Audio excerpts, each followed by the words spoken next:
Iran বর্তমানে সিরিয়ায় নতুন একটি প্রক্সি বাহিনী গড়ে তুলছে, যা ইসরায়েলের বিরুদ্ধে কার্যকর ভূমিকা পালন করবে। এই বাহিনীর উদ্দেশ্য হল সিরিয়ার সরকারের পতনের পরেও নিজেদের শক্তিশালী অবস্থান বজায় রাখা।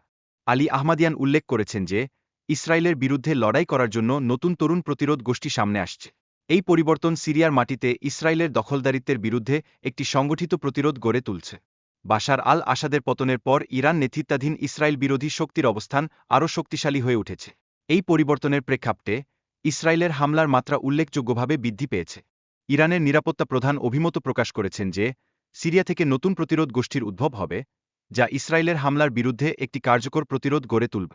কাশেম সোলাইমানির জীবন ছিল সিরিয়ার প্রতিরোধ বাহিনী গঠনের জন্য, যা আসাদের সরকারের পতনের পর একটি গুরুত্বপূর্ণ ভূমিকা পালন করবে। এছাড়াও সিরিয়ার তরুণ সমাজকে একত্রিত হয়ে বিদেশি শক্তিগুলোকে বিতাড়িত করার জন্য আহ্বান জানানো হয়েছে, যা দেশটির ভিতরে অরাজকতা ঠেকানোর চেষ্টা হিসেবে বিবেচিত হচ্ছে।